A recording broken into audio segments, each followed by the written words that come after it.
আমরা তুফান মিল গতিতে তারাবি পড়তে পছন্দ করি। অনেকে কোরআনের খতম তুলবার জন্য কোরআনরে একেবারে খতম করে দেয়।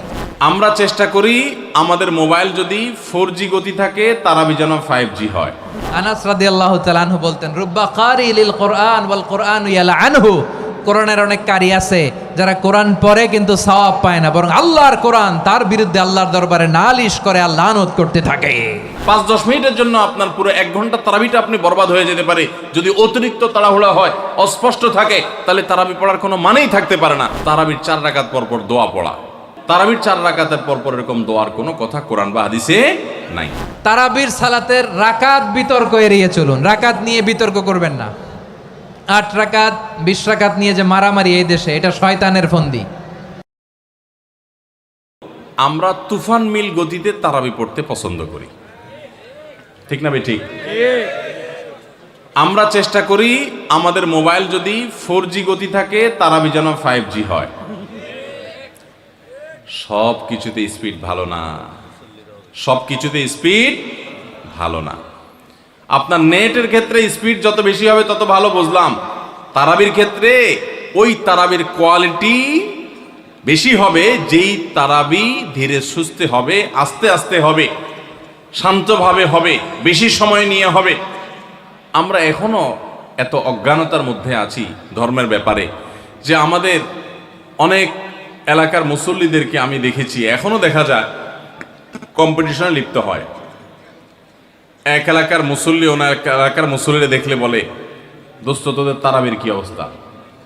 বলে যে দোস্ত ভালোই, তো নতুন হাফেজ নিয়োগ পাইছে তোদের এখানে, তারাবি কতক্ষণ লাগে? বলে দোস্ত 1 ঘন্টা 5 মিনিট। তো এবার আগের দোস্ত বলে যে বলো তো 55 মিনিটে শেষ। মানে খুব প্রাউড ফিল করতেছে যে আমাদের হাফেজ এত তুখোড় হাফেজ যে 55 মিনিটে শেষ করে ফেলা। শুনেন, হাফেজদের একটা গোমর বলি আপনাদেরকে। গোমরটা হইল, হাফেজদের জন্য তাড়াতাড়ি পড়াটা অনেক সহজ, আস্তে পড়া এটা সব হাফেজ পারে না। বুঝতে পারছেন? যারা গাড়ি চালাইতে পারেন, ড্রাইভিং জানেন, তারা ভালো করে বুঝবেন। গাড়ি জোরে চালাইতে খুব বেশি যোগ্যতা লাগে না, গাড়ি আস্তে চালানোর জন্য যোগ্যতা লাগে। আমি জীবনে যখন প্রথম গাড়ির স্টিয়ারিং হুইল ধরে শেখা শুরু করি, আমাকে ট্রেনিং দিছে নেপালের একজন ভাই, আমার সহকর্মী, সৌদি আরবে ছিলেন, আলেম মানুষ, মদিনা ফারেক, শেখ রিয়াজুল হক। তো উনি আমাকে স্টিয়ারিং ধরে যখন আমি গাড়ি চালানো শুরু করছি, আপনারা যারা গাড়ি চালানো শিখাইছেন বা শিখতে দেখছেন দেখবেন, নতুন নতুন যারা ড্রাইভার হয় একদম বিসমিল্লাহ বলে মানে শুরু করে, যখন সাধারণত রাস্তাঘাট ফাঁকা থাকলে ভোরে এরকম সময় তো চালায়, তো তখন রাস্তা ফাঁকা পায়, আপনার স্ক্যালেটার চাপ দিলে গাড়ি ভোঁ ভোঁ করে দৌড়ায়, শান্তি লাগে, আরো জোরে চাপ দেয়, আরো জোরে দৌড়ায়, শান্তি লাগে। তখন দেখবেন পাশে থাকা লোক বলে আস্তে আস্তে, মানে বেশি জোরে, কারণ আপনি কন্ট্রোল করতে পারবেন না।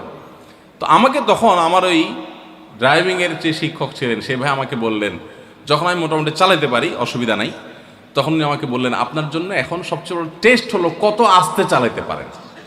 বিশেষ করে ম্যানুয়াল গিয়ারের গাড়ি যদি হয়, আর যদি পরীক্ষা হয় সবচেয়ে আস্তে চালানো, তো নতুন ড্রাইভার বেশিরভাগই ফেল করবে, কারণ আস্তে চালাতে গেলে একটু পরে স্টার্ট বন্ধ হয়ে যাবে, ব্যালেন্স রাখতে পারবে না। তো আমি দেখলাম ঠিক আমারও সে একই অবস্থা হচ্ছে, আস্তে তো পারি না। তো আমি বললাম যে ভাই আস্তে যে চালাইতে বলো তুমি, আস্তে তো চালাইতে পারতেছি না ভাই, জোরে তো ঠিকই পারি। তো আমার বলতেছে জোরে পালার জন্য যোগ্যতা লাগে না, তো চাপ দিলেই তো দৌড়ায়, তুমি ব্যালেন্স ঠিক রেখা দেখি কত আস্তে চালাতে পারো।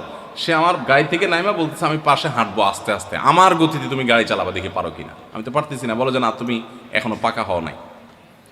তো হাফেজদের অবস্থা একই রকম।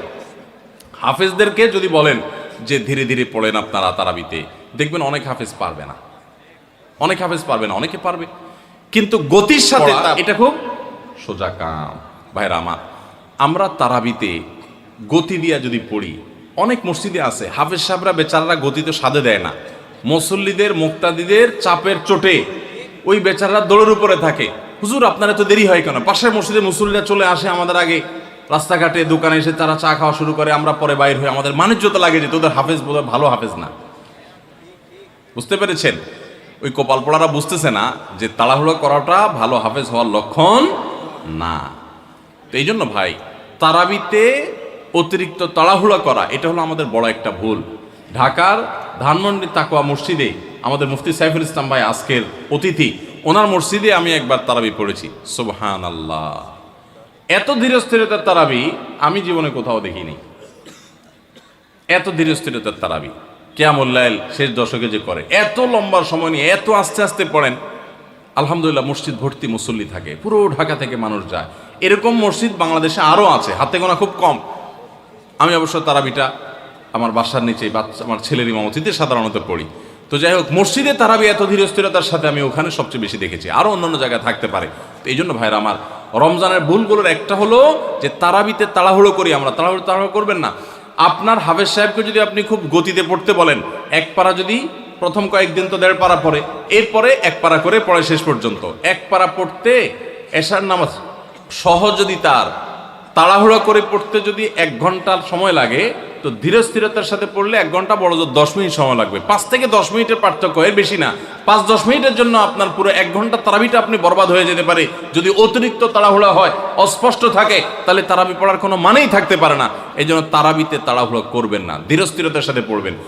আরেকটা বিষয় আছে, সেটা হলো তারাবির 4 রাকাত পর পর দোয়া পড়া। কি দোয়া জানো? আমি 2-3 শব্দ পারি, সুবহানাজিল মুলকি ওয়াল মালাকুতি, এতটুকু পারি। এরপরে কি আপনারা জানেন ভালো, যেহেতু কোরআন হাদিসে কোথাও পাই নাই, এই জন্য আমি তো জানি না, শুধু পাবলিকের মুখোমুখি শুনছে ছোটবেলা থেকে, কিন্তু বই পুস্তকে কোথাও পাই নাই কোরআন হাদিসে। তো এই জন্য তারাবির 4 রাকাতের পর পর এরকম দোয়ার কোনো কথা কোরআন বা হাদিসে নাই। 4 রাকাত পর পর সময় দেওয়া হয় কেন জানেন?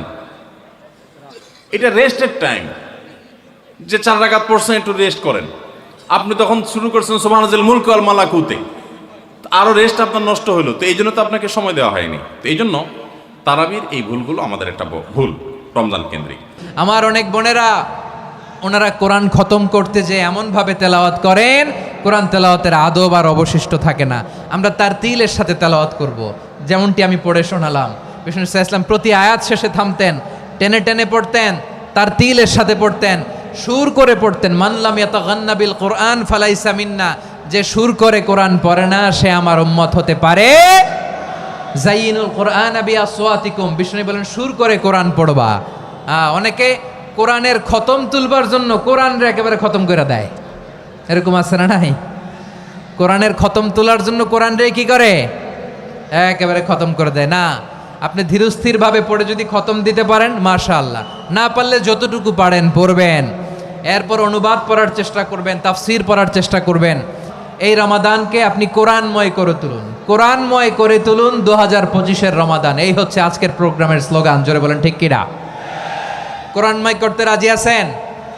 কোরআন তেলাওয়াত করতে রাজি আছেন? আমার প্রিয় ভাইরা, ধীরস্থিরভাবে কোরআন তেলাওয়াত করুন, তাড়াহুড়ো করে নয়।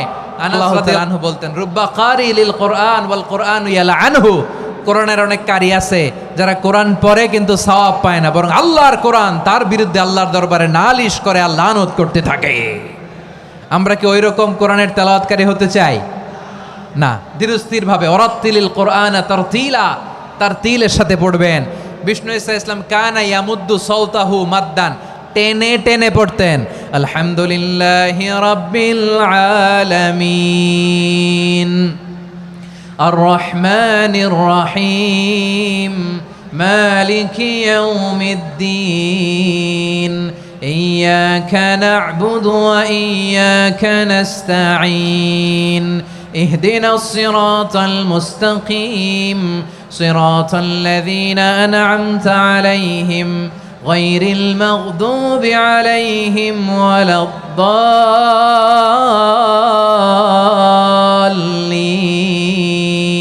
পড়েন আমিন। কানা ইয়ামুদ্দু সাওতাহু মাদ্দান, টেনে টেনে পড়তেন। ওয়া কানা ইউকাত্তিউ আয়াতাহু, ইউকাত্তিউ আয়াতান আয়াতান, প্রত্যেক আয়াত পড়ে পড়ে তিনি থামতেন। এভাবে কোরআন পড়তে হবে। আমরা কোরআনময় করতে চাই। খতম কোরআনে রমাদানের 1 খতম দেওয়ার একটা সহজ পদ্ধতি হচ্ছে, রমাদানের প্রতি নামাজের পরে 4 পৃষ্ঠা। প্রতি নামাজের পরে কয় পৃষ্ঠা? 4 পৃষ্ঠা। তাহলে 5 ওয়াক্তে 4 20 পৃষ্ঠা। হেফজে কোরআনগুলো 20 পৃষ্ঠা 1 পারা। এভাবে 30 দিনে আপনার 1 খতম হয়ে যাবে। আমরা যেন তার তিলের সাথে বিশুদ্ধভাবে কোরআন তেলাওয়াত করতে পারি। আল্লাহ তৌফিক দান করুক। পড়েন আমিন। 2 নাম্বার করণীয়, ধীরস্থিরভাবে তারাবির সালাতগুলো যেন আমরা আদায় করি। তাড়াহুড়ো করবেন না আল্লাহর ওয়াস্তে, তাড়াহুড়ো করবেন না, তাহলে কোরআন আমাদের জন্য বদদোয়া করবে। তাড়াহুড়ো করবেন তারাবির নামাজে, তারাবির নামাজ সলাতুত তারাবিহ মানে বিশ্রামের নামাজ, আর আমরা পড়ি সলাতুল কেতার, রেলগাড়ির মতো নামাজ। চিল্লায় বলেন ঠিক কি না? না, এরকম করবেন না। ইমাম সাহেবদেরকে আশ্বস্ত করুন যে ইমাম সাহেবরা আমরা পিছনে আসি আপনাদের সাথে, আপনি আস্তে আস্তে পড়েন, তার তিলের সাথে পড়েন, ধীরস্থিরভাবে তারাবির সালাত পড়বেন। সারা বছর এই সুযোগ হয় না, দাঁড়িয়ে কোরআন শোনার এরকম আয়োজন ব্যবস্থাপনা সারা বছর আর আমরা পাই বলেন তো না। তারাবির সালাতের রাকাত বিতর্ক এড়িয়ে চলুন, রাকাত নিয়ে বিতর্ক করবেন না। 8 রাকাত 20 রাকাত নিয়ে যে মারামারি এই দেশে, এটা শয়তানের ফন্দি। চিল্লায় বলেন এটা কার ফন্দি? আমরা 20 রাকাত পড়ি, আপনারা হয়তো 8 রাকাত পড়েন, কোনো অসুবিধা নাই। আমরা যারা 20 রাকাত আমরা পড়তেছি, আমরা 20 রাকাতের কথাই বলি, 20 রাকাত আমরা পড়বো আজীবন। সৌদি আরবে মক্কা মদিনায় 20 রাকাত পড়ে, কোনো অসুবিধা নাই। অন্যান্য মসজিদগুলো 8 রাকাত পড়ে, এই নিয়ে এদের মধ্যে মারামারি আছে? হ্যাঁ, আর এই জন্য রাকাত বিতর্ক এড়িয়ে চলবেন। প্রিয় ভাইয়েরা, আপনার আমল আল্লাহর কাছে কবুল হবে সংখ্যার বিচারে না উত্তমতার বিচারে বলেন তো? সংখ্যার বিচারে না উত্তমতার বিচারে? উত্তমতার বিচারে। কত চমৎকার ভাবে আপনি আল্লাহর সামনে দাঁড়াতে পারছেন এটা বিবেচ্য। রুকু সেজদাগুলো সুন্দরভাবে করবেন, রুকু থেকে সোজা হয়ে দাঁড়ানো ওয়াজিব, 2 সেজদার মাঝখানে সোজা হয়ে বসা ওয়াজিব। এই তাদিলুল আরকান বাদ দিলে হানাফি মাযহাব মতে সৌ সেজদা দিতে হবে, অন্য মাযহাব মতে নামাজই হবে না, আপনার নামাজই হবে না। এই জন্য ধীরস্থিরভাবে তারাবির সালাত যেন আমরা আদায় করি। পারা যাবে তো ইনশাআল্লাহ? আল্লাহর হাবিব বলেন তাসাহহারু ফা ইন্না ফিস সাহুরি বারাকা, তোমরা সাহারি খেও কেননা সাহারির ভেতরে বরকত দিয়েছে কে? একটা খেজুর 1 গ্লাস পানি খেলো সারা দিন আপনাকে তরতাজা রাখে কে? তো সাহারির জন্য যেহেতু উঠতেই হয়, সাহারি খাওয়ার আগে বা পরে 2 রাকাত 4 রাকাত তাহাজ্জুদ পড়া যাবে না? রব্বুল আলামিন বলেন ওয়ামিনাল লাইলি ফাতাহাজ্জাদ বিহি নাফিলাতান লাকা আসা আইয়াবআসাকা রাব্বুকা মাকামান মাহমুদা। ও নবী, রাতের কিছু অংশ সময় তাহাজ্জুদের সালাত আপনি আদায় করবেন, কারণ এই তাহাজ্জুদ হলো আপনার জন্য নাফিলাতাল লাক, অতিরিক্ত ফরজ। আপনাকে মাকামে মাহমুদে অধিষ্ঠিত করবে কে? এজন্য যারা সম্মানিত হতে চান, সম্মানের আসনে যেতে চান, তাদের জন্য তাহাজ্জুদ অবধারিত। আমরা রমজানে সাহারির আগে তাহাজ্জুদ পড়তে চাই কি চাই না? এই নামাজটারে আল্লাহ বড্ড ভালোবাসেন, কেন জানেন? কারণ গভীর ঘুমকে স্যাক্রিফাইস করে আমরা এই নামাজ পড়ি। ঘুমের আরবি জানা আছে কারো? ঘুমরে আরবিতে কি বলে? অনেকগুলো আরবি আছে। একটা আরবি হচ্ছে নুআস, তন্দ্রা, তন্দ্রা, আমানাতান নুআসা কোরআনে এসেছে। আরেকটা আছে ঝিমুনি, ঝিমুনি, এইভাবে ঝিমুনি আসে ঘুমের আগে, এটারে বলে সিনা। এটারে কি বলে? সিনা। স্বাভাবিক ঘুমকে আরবিতে বলে নাউম। স্বাভাবিক ঘুমকে কি বলে? এই সিনা আর নাউমকে আল্লাহ এক আয়াতে এনেছেন, লা তাখুযুহু সিনাতু ওয়ালা নাউম। আল্লাহর তন্দ্রা নাই, ঘুম নাই, ঘুমের আগে যে তন্দ্রা আছে ওইটাও নাই। তাহলে নুআস, সিনা, নাউম পেলাম।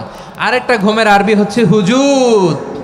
চাঁপাইনবাবগঞ্জ আওয়াজ করে বলেন, আরেকটা ঘুমের আরবি কি?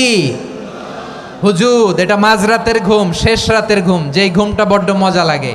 কাঁথা টেনে টেনে, ব্ল্যাঙ্কেট টেনে টেনে আরেকটু ঘুমাইতে মন চায়, আরেকটু, আর 1 মিনিট, আর 2 মিনিট, এরকম একটা মজার ঘুম শেষ রাতে আছে না নাই? এই শেষ রাতের ঘুম, এই হুজুদের ঘুমকে স্যাক্রিফাইস করে যেই সালাত পড়া হয়, ওই সালাতের আরবি নাম হচ্ছে সলাতুল হুজুদ বা সলাতুত তাহাজ্জুদ। চিল্লায় বলেন আল্লাহু আকবার। এজন্য আল্লাহ তাআলা তাহাজ্জুদের সালাতকে এত পছন্দ করেন। পড়বেন তো রমাদানে?